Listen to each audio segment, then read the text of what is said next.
Hello everyone, तो मैं वापस आ चुकी हूँ अपने नेक्स्ट सीरीज के साथ। तो हमने स्टार्ट की थी अपनी सीरीज, पहले हमने डिमांड का चैप्टर पूरा किया था, उसके बाद हमने रेशो एनालिसिस किया था। इकोनॉमिक्स का हमने उसको पीछे छोड़ दिया था क्योंकि हमारे एग्जाम्स जल्दी आ गए हैं, तो इसलिए मैंने कहा कि पहले आपको अकाउंट्स की सीरीज कंप्लीट करा दूँ, उसके बाद मैं प्रॉपर इकोनॉमिक्स की सीरीज भी लेकर आऊंगी। तो क्योंकि पहले अकाउंट्स पढ़ना ज़्यादा ज़रूरी है, तो उसी के साथ साथ मैं आज लेके आई हूँ कैश फ्लो स्टेटमेंट की सीरीज। आज से हमारी कैश फ्लो स्टेटमेंट की सीरीज स्टार्ट होगी, जो कि स्टार्ट होगी मीनिंग, टाइप्स, उसके जो भी उसके इंपॉर्टेंट रहेंगे, उसका फॉर्मेट मैं इजी और ट्रिकी वे में आपको याद करने की टेक्निक बताऊंगी। तो आइए स्टार्ट करते हैं। पहला है मीनिंग, कि क्या मतलब कैश फ्लो। दो वर्ड हैं, कैश और फ्लो, और उसका स्टेटमेंट मतलब कि कैश का क्या फ्लो है, वो कैसे चल रहा है, वो कैसे आन जान कर रहा है हमारे फॉर्म में, हमारे पर्टिकुलर बिजनेस में। तो मीनिंग से देखते हैं। फर्स्ट कहता कि a cash flow statement is a financial statement that shows the inflows. मतलब कि ये कह रहा है कि ये एक फाइनेंशियल स्टेटमेंट है।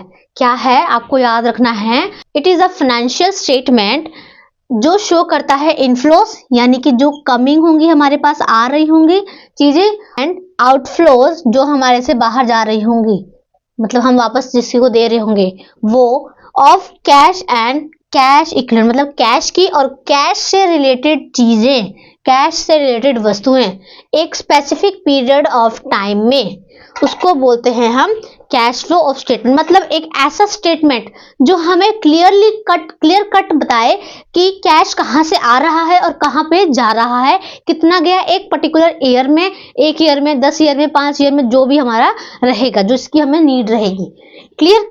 तो इसके कैश इंक्लूड्स क्या है, जो कि मतलब कैश में हम क्या क्या मान सकते हैं, जो कैश इन हैंड होता है वो होता है, और कैश एट बैंक, चाहे कैश एंड बैंक बोला हो चाहे कैश इन हैंड बोला हो, वो हमारा कैश में ही इंक्लूड होता है।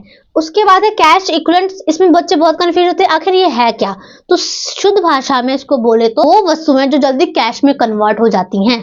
तो कैश इक्विवेलेंट्स कौन कौन से होते हैं, शॉर्ट टर्म इन्वेस्टमेंट, जो हमने शॉर्ट टर्म के लिए किया हो, से 3 मंथ्स या उससे कम, ठीक है। उसके बाद हाईली लिक्विड इन्वेस्टमेंट, की लिक्विडिटी उसकी बहुत ज्यादा थी, उसकी वजह से वो इन्वेस्टमेंट हमारा मैच्योर होता है जल्दी जल्दी कैश में, राइट। उसके बाद है मैच्योरिटी पीरियड ऑफ 3 मंथ, जो मैंने बताया, किसी भी इन्वेस्टमेंट का मैच्योरिटी पीरियड कि वो 3 महीने में मैच्योर हो रहा है और उससे कम में भी मैच्योर हो रहा है, तो वो भी कैश इक्विवेलेंट के अंदर ही आएगा।